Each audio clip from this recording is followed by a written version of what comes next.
दोस्तों, कहानी शुरू करने से पहले एक छोटी सी गुजारिश है। आप मेरी इस कहानी को कहां से सुन रहे हैं? दिल्ली, मुंबई, लखनऊ, पटना, दुबई, लंदन या कहीं और से? कृपया अपना नाम और जगह कमेंट बॉक्स में जरूर लिखें। ये मेरे लिए बहुत मायने रखता है। और हां, अगर आपने मेरा चैनल सब्सक्राइब नहीं किया है तो अभी कर लें, ताकि ऐसी ही रोचक कहानियां आपके पास पहुंचती रहें। रात के सन्नाटे में अधिकारी रिया शर्मा एक महत्वपूर्ण बैठक से लौट रही थी। उनकी गाड़ी खराब हो गई थी और वो सुनसान सड़क पर अकेली पैदल चल रही थी। रात के करीब 1:30 बजे थे और वो जयपुर की एक सुनसान सड़क पर थीं। तभी उनकी नजर एक 25 वर्षीय लड़के पर पड़ी, जो सड़क के बीचों बीच खड़ा था। जैसे ही लड़के ने रिया को अपनी ओर आते देखा, उसकी आंखों में एक अजीब सी चमक आ गई। लड़का अचानक रिया के सामने आकर खड़ा हो गया और उसे घूरने लगा।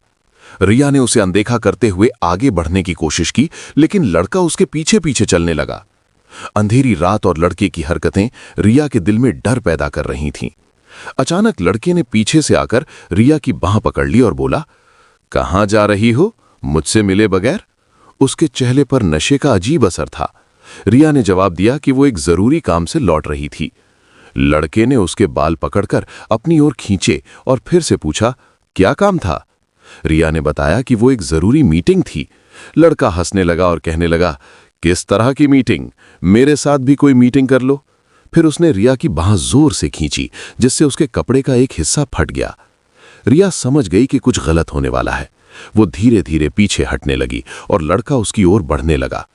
जब लड़के ने उसे पकड़ने के लिए झपट्टा मारा तो रिया ने पूरी ताकत से भागना शुरू कर दिया। लड़का भी उसके पीछे भागा। रिया की सांसें फूलने लगी थीं। वो अपनी जान बचाने के लिए भाग रही थी। अचानक लड़के ने उसे पीछे से धक्का दिया और रिया सड़क पर गिर गई। लड़के के चेहरे पर अब एक अजीब सी वहशत थी। वो गिरी हुई रिया को अजीब नजरों से देखने लगा। रिया को लगा कि अब बचने का कोई रास्ता नहीं है। जब लड़का उसे पकड़ने के लिए आगे बढ़ा तो रिया ने अचानक उसे जोर से धक्का दिया और पीछे ढकेल दिया। वो उठ खड़ी हुई, लेकिन लड़का तुरंत उसके पास आया और पीछे से उसे पकड़ लिया। रिया ने जोर से कहा, "मुझे जाने दो, ये तुम ठीक नहीं कर रहे, तुम्हें इसका अंजाम भुगतना पड़ेगा।" लेकिन लड़का उसकी बात सुनने को तैयार नहीं था। उसने अपनी जेब से भांग की एक बोतल निकाली और रिया की तरफ बढ़ा। उसने बोतल का ढक्कन खोला और कुछ भांग रिया पर डाल दी। फिर उसने आधी भांग पी और बची हुई बोतल रिया को पकड़ाते हुए कहा, "ये लो, पियो।" डर के मारे रिया ने कहा कि वो नहीं पीती है। लड़के ने उसे घूरते हुए कहा, "पी लो, वरना मैं तुम्हारे साथ वो करूंगा कि तुम किसी को मुंह दिखाने के काबिल नहीं रहोगी।" रिया, जो एक आईपीएस अधिकारी थी, ने हार मानते हुए बोतल ले ली और पीने लगी। लड़के की आंखों में अब अपनी हवस पूरी करने की बेसब्री थी। रिया का पूरा शरीर चकराने लगा। वो अपने सर पर हाथ रखकर सोचने लगी, ये क्या हो रहा है? लड़का इंतजार कर रहा था कि रिया का नशा चरम पर पहुंचे। रिया मदहोशी में सड़क पर लेट गई और उसके कानों में लड़के की हंसी गूंज रही थी। लड़का उसके करीब आया और झुककर उसका चेहरा देखने लगा। उसने अपना हाथ बढ़ाया और रिया के बालों की एक लट अपनी उंगलियों में लपेटते हुए मुस्कुराया। अब मजा आएगा। उसकी आंखों में दहशत और वहशी भूख साफ दिख रही थी। जैसे ही लड़के ने रिया के गाल को छूने की कोशिश की, रिया ने तेजी से जमीन पर पड़ी बोतल उठाई और पूरी ताकत से उसके सर पर दे मारी। लड़के की आंखों के सामने अंधेरा छा गया और उसका मुंह खून से लथपथ हो गया। वो जमीन पर लड़खड़ाकर गिर पड़ा। रिया जमीन पर गिरते संभलते उठने लगी। उसकी सांसें तेज थीं और नशे की वजह से उसके कदम लड़खड़ा रहे थे, पर वो पूरी ताकत से दूर भागने लगी। जमीन पर पड़े लड़के ने चिल्लाकर कहा, "क्या देख रहे हो? पकड़ू उसे, अब उसे सजा जरूर मिलेगी।" लड़का तेजी से रिया की ओर भागा। रिया कुछ ही दूर पहुंची थी कि लड़के ने उसे पैरों से पकड़ लिया। गुस्साया हुआ लड़का फिर से पास आया। उसकी आंखों में वहशी लालिमा भर गई थी। उसने रिया को खींचकर अपने पास किया और उसके कान के पास गरजते हुए बोला, "तूने मेरे साथ खेलने की कोशिश की, अब तेरी सजा और भी बढ़ गई है।" रिया की सांसें अटक रही थीं। वो बेबस दिख रही थी। लड़का उसे बांह से पकड़कर एक जंगल की ओर खींचने लगा। रिया ने खुद को छुड़ाने की कोशिश की, लेकिन लड़के ने उसे और मजबूती से पकड़ लिया और खींचते हुए जंगल में एक पुरानी हवेली के पास ले आया। रिया समझ गई थी कि अब उसके साथ कुछ बुरा होने वाला है। लड़के ने हवेली का दरवाजा खोला और रिया को अंदर धक्का दे दिया। रात का अंतिम पहर था। सुनसान जंगल और हवेली के अंदर पड़ी अकेली रिया और सामने खड़ा वो लड़का जो अपना बदला लेने और अपनी वासना बुझाने के लिए आतुर था। अचानक लड़के ने तेजी से दरवाजा बंद किया और खुद भी अंदर आ गया। उसकी आंखों में दहशत की चमक थी और सांसों में नशे की बदबू। उसने आगे बढ़कर रिया की ठोड़ी को सख्ती से पकड़ा और गरज कर बोला, अब देखता हूं तेरा गुरूर कहां जाता है। तुमने मुझे सबके सामने जलील किया है, अब तुम्हारी चीखें ही मेरी जीत बनेंगी। रिया की आंखों में आंसू थे और होठों पर सिसकियां। वो खुद को कोने में समेटने लगी। जैसे ही लड़का उस पर झपटने वाला था, रिया की नजर सामने रखे एक पुराने लकड़ी के तख्ते पर पड़ी। वहां एक लंबा हथियार सा डंडा रखा था। लड़के ने झुककर उसका चेहरा छूने की कोशिश की, लेकिन रिया ने पूरी ताकत से वो डंडा उठाया और सीधे उसके जबड़े पर दे मारा। लड़का एक भयानक चीख के साथ पीछे हटा और उसका मुंह लहूलुहान हो गया। रिया ने एक पल में बिना दरवाजा खोले अंधाधुंध भागना शुरू कर दिया। रात के सुनसान जंगल की राह पर वो नंगे पांव दूर भाग रही थी। लड़का उसका पीछा कर रहा था। रिया की सांसें तेज थीं और उसके पांव छलनी हो चुके थे। पीछे से लड़के की भारी आवाज गूंजी, भाग ले तू, लेकिन आज तू मेरे हाथ से बच नहीं सकती। वो पागलों की तरह रिया को दबोचने के लिए पीछा कर रहा था। रिया ने चारों ओर देखा तो जंगल के किनारे उसे एक पुराना सा गेट दिखा। गेट आधा खुला था और भीतर सिर्फ अंधेरा ही अंधेरा था। ये जयपुर के करीब कोई पुराना खंडहर सा कारखाना था। रिया के कदम अपने आप उस ओर बढ़ चले। वो लड़खड़ाती हुई जैसे ही भीतर घुसी, वहां टूटी फूटी ईंटें और जंग लगी मशीनें बिखरी पड़ी थीं।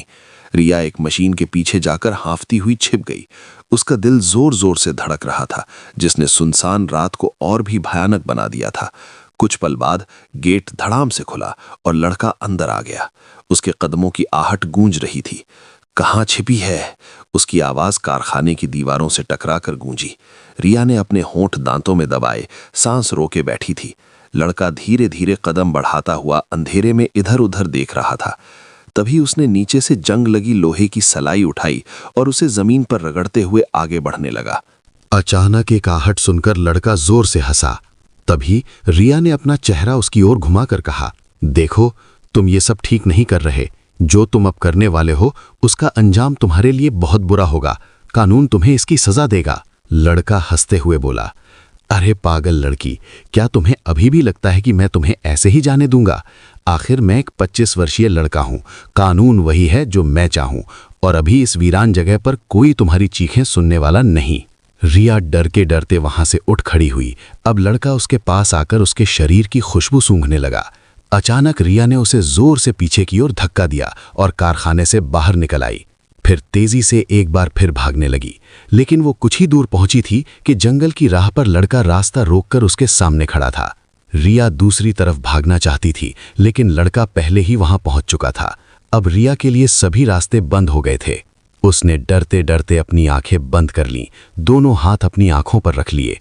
लड़के ने बूट जोर से जमीन पर मारते हुए गरजती आवाज में कहा, उठ और चल, खुद ही जाकर हवेली में लेट जा, वरना यहीं जंगल में तेरा अंजाम कर दूंगा। रिया ने धड़कते दिल के साथ धीरे धीरे अपने हाथ आंखों से हटाए और कांपती आवाज में कहा, तुम समझते हो तुम्हारे पास जवानी की ताकत है, इसलिए जो चाहो वो कर सकते हो, लेकिन याद रखना, जुल्म कभी देर तक नहीं रहता।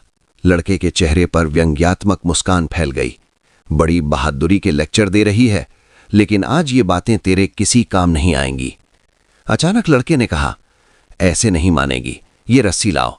लड़के ने अपनी झोली से रस्सी का एक टुकड़ा निकाला और कहा, इसके हाथ पांव बांध दो। रिया के पास बैठकर उसके हाथ पांव बांधने लगा। रिया ने सोचा कि अगर वो बंध गई तो फिर बचने का कोई रास्ता नहीं होगा।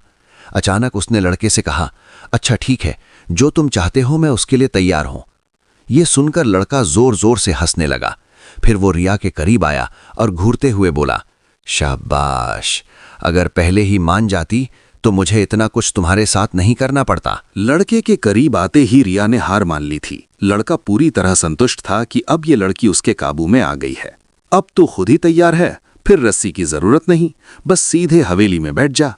अब रिया उस सुनसान जंगल और अंधेरी रात में हवेली की तरफ चलने लगी। लड़का भी अपना मकसद पूरा करने के लिए उसके पीछे पीछे बेसब्री से चलने लगा। हवेली के पास पहुंचते ही रिया ने हवेली का दरवाजा खोला और फिर एकदम मुड़कर लड़के से बोली, देखो, मैं तुम्हारी बात मान तो रही हूं, लेकिन मैं तुम्हें ये एक बार फिर बता रही हूं कि इसका अंजाम तुम्हारे साथ बहुत बुरा होगा। लड़का एक हल्की मुस्कान के साथ बोला, हाँ, अंजाम। अब तेरा अंजाम मेरे हाथों में है, बाकी किसी अंजाम की फिक्र छोड़ दे। रिया ने धीरे धीरे कदम हवेली में रखे।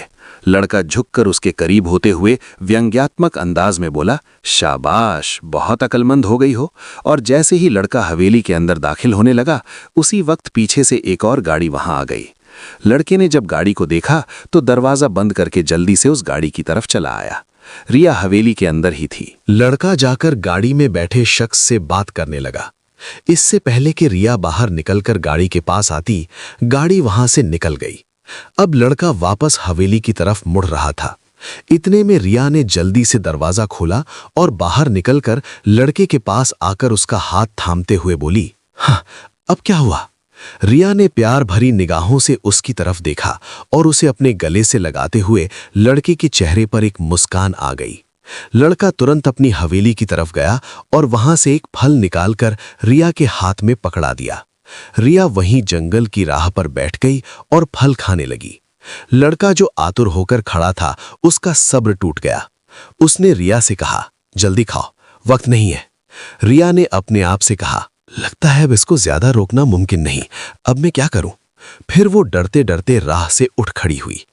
अंधेरी रात और सुनसान जंगल का सन्नाटा खौफ पैदा कर रहा था। लड़का पूरी तरह से तैयार था। उसकी आंखों में हवस भरी चमक थी। अचानक लड़का आगे बढ़कर रिया के बाजू को मजबूती से पकड़ता है और भारी सांस लेते हुए बोला, चलो, अब तमाशा बहुत हो गया, समय बर्बाद मत करो। रिया ने एक पल के लिए अपने होठों पर अजीब सी मासूम मुस्कान तारी की, जैसे हार मान गई हो। उसने अपनी निगाहें लड़के की आंखों में डालते हुए धीरे से कहा, एक शर्त है। लड़का रुक गया। शर्त? रिया प्यार भरी आवाज में धीरे से बोली, तुम्हें मुझ पर हाथ डालने से पहले अपनी आंखें बंद करनी होंगी। लड़का पहले तो चौंका, फिर ठहाका लगाकर हंस पड़ा। हाँ, ये भी कोई शर्त है। अच्छा, मान लेते हैं। अचानक रिया उस लड़के के करीब आई और प्यार से उसका हाथ पकड़कर जंगल की राह के एक कोने की तरफ ले जाने लगी। लड़का भी उसके साथ चलने लगा। रिया थोड़ी दूर जाकर एक वीरान जगह पर रुकी और बोली, यहां ठीक है? लड़का एकदम हैरान होकर बोला, यहां? कोई देख लेगा। रिया ने लड़के को उकसाते हुए कहा, तुम्हें किस चीज का डर है? आखिर तुम 25 साल की जवान हो। लड़का भी तुरंत जोश में आ गया और अपने घमंड में बोला, हाँ, ठीक कहा, मुझे किस चीज का डर? भला तुम यही कहती हो तो यही सही। लड़का घमंड और जोश के नशे में चूर था और सन्नाटा चारों तरफ फैल चुका था। सिर्फ दूर से हवा के झोंके और कभी कभार जंगल के जानवरों की आवाजें आ रही थीं। रिया ने बड़ी मासूमियत के साथ उसका हाथ अपने हाथों में थामा, जैसे हार मान ली हो। फिर रिया ने लड़के से कहा, यहां नीचे राह पर लेट जाओ और अपनी आंखें बंद कर लो। लड़का मुस्कुराते हुए राह पर नीचे लेट गया। उसने अपनी आंखें बंद कर लीं और मुस्कुराते हुए बोला, चलो देखते हैं तुम अब क्या करती हो। रिया कुछ देर उसके चारों तरफ चक्कर लगाती हुई मन ही मन कुछ सोचने लगी। फिर झुककर उसके पास आई। एक पल को ऐसा लगा जैसे वो उस पर झुकने वाली है। लड़के के होठों पर विजय की मुस्कान थी और गहरी सांसों की आवाज गूंज रही थी। लेकिन अगले ही पल रिया ने अपने जूते की एड़ी तड़ाम से उसकी छाती पर मारी। लड़का तड़प कर आंखें खोल देता है, लेकिन तब तक रिया उसकी लाठी खींच चुकी थी। लड़का उठकर वहीं राह के बीच बैठ गया और बोला, ये क्या धोखा किया तुमने मेरे साथ? उसी वक्त रिया को ख्याल आया कि उसका काम अभी पूरा नहीं हुआ है। वो अपने चेहरे पर हल्की मुस्कान लाती हुई उस लड़के के करीब आकर बैठ गई और लाठी उसके हाथ में थमाते हुए प्यार भरी निगाहों से उसकी आंखों में देखते हुए बोली, मैं तुम्हें बस ये दिखाना चाहती थी कि अगर मैं भागना चाहूं तो भाग सकती हूं, लेकिन अब मेरी मर्जी है, मैं खुद इसके लिए तैयार हूं। ये सुनकर लड़के के चेहरे पर फिर से मुस्कान आ गई और वो रिया को अपने गले से लगाने लगा। रिया ने कहा, एक मिनट, पहले मुझे ये बताओ, क्या तुम वाकई में इतने ताकतवर जवान हो और जो चाहो वो कर सकते हो? लड़के ने घमंड भरे लहजे में कहा, हाँ। रिया ने अचानक लड़के का हाथ पकड़ा और उसे हवेली की तरफ ले जाने लगी। लड़का हैरान होकर ये सब देखने लगा। चलते चलते वे दोनों हवेली के पास पहुंचे। अब उस सुनसान जंगल में रात का आखिरी पहर था और वहां सिर्फ रिया और लड़का मौजूद थे। जैसे ही वे हवेली के पास पहुंचे, रिया अचानक हवेली के अंदर दाखिल हुई और वहां से एक लाल रंग का दुपट्टा उठा लिया। रिया अब अपने असली मकसद की तरफ बढ़ रही थी। उसने कहा, मैं नहीं मानती कि तुम इतने पावरफुल हो और ये सब कर सकते हो। ललका जो अपने पद के घमंड में चूर होकर बोल रहा था, कुछ समझ नहीं पाया और अपने मोबाइल से रिया को उन सब लड़कियों की तस्वीरें दिखाने लगा जिनके साथ उसने गलत काम किए थे। वो बड़े घमंड से अपने गुनाह गिनाने लगा। कल मैंने ऐसा किया, परसों मैं ऐसा किया, मुझे पकड़ने वाला कौन है? आखिर मैं एक 25 वर्षीय जवान हूं। रिया चुपचाप उसकी सारी बातें सुनती रही और फिर उस लड़के के करीब जाकर बोली, वाह, तुम तो बहुत बहादुर निकले। उसने उस लड़के से कहा, आओ, मैं अब तुम्हारी बहादुरी देखना चाहती हूं। वो उस लड़के को उसी सुनसान जंगल में दूसरी तरफ ले जाने लगी। लड़का भी खुशी खुशी उसके साथ चल रहा था। वहां पहुंचकर रिया हंसते हुए बोली, तो क्या कह रहे थे जवान, तुम्हें पकड़ने वाला कोई नहीं? ये कहते ही उसने अपने कपड़ों के अंदर छुपा हुआ कैमरा बाहर निकाला। वही कैमरा जिसमें उस लड़के के सारे गुनाह, उसके घमंड भरे इकरार और हर खुदगर्ज हरकत रिकॉर्ड हो चुकी थी। उस लड़के के चेहरे का रंग उड़ गया। वो घबराहट में तेजी से रिया की तरफ लपका ताकि कैमरा छीन सके, पर उससे पहले ही एक जोरदार थप्पड़ उसके मुंह पर पड़ा। अब वहां खड़ी लड़की वो बेबस रिया नहीं थी, बल्कि एक बहादुर आईपीएस अधिकारी अपने असली रूप में सामने आ चुकी थी। उसी समय पीछे से 2 काली जीपों की हेडलाइट्स चमकीं, धुआं उड़ाता हुआ ब्रेक की चीख गूंजी और अगले ही पल कमांडो की टीमें गाड़ियों से बाहर निकल आईं। रिया ने हाथ का इशारा किया और देखते ही देखते उस लड़के को जमीन पर दबोचा गया। उस लड़के की टांगें कांपने लगीं। कांपती आवाज में उसने कहा, ये लड़की झूठ बोल रही है। रिया उसके पास आई और एक और जोरदार थप्पड़ मारते हुए गर्व से बोली, तुम्हें पता है मैं कौन हूं? मैं आईपीएस अधिकारी हूं और ये टीम मेरे हुक्म पर यहां आई है। तुम समझ रहे थे कि ये खेल तुम मेरे साथ खेल रहे हो, असल में ये खेल मैंने तुम्हारे साथ खेला है। मुझे तुम्हारी दरिंदगी और लड़कियों के साथ गलत कदमों का पता चला, इसीलिए मैंने खुद यहां आकर तुम्हें हाथों पकड़ने का फैसला किया ताकि तुम खुद अपने मुंह से इकरार करो और तुम्हें जल्द सजा दिलवा सकूं। रिया ने फिर अपना कार्ड जेब से निकालकर उस लड़के के मुंह के सामने लहराया। उस लड़के की आंखें हैरानी और डर से भर आईं। रिया ने लात मारकर उस लड़के को जमीन पर गिरा दिया और आदेश दिया, ले जाओ उसे मेरी नजरों के सामने से। कमांडो ने उस लड़के को गाड़ियों में डाल दिया और हवालात में स्थानांतरित कर दिया गया। क्या आप ऐसी और प्रेरक कहानियां सुनना चाहेंगे जहां कानून के रखवाले अपराधियों को पकड़ने के लिए असाधारण तरीके अपनाते हैं?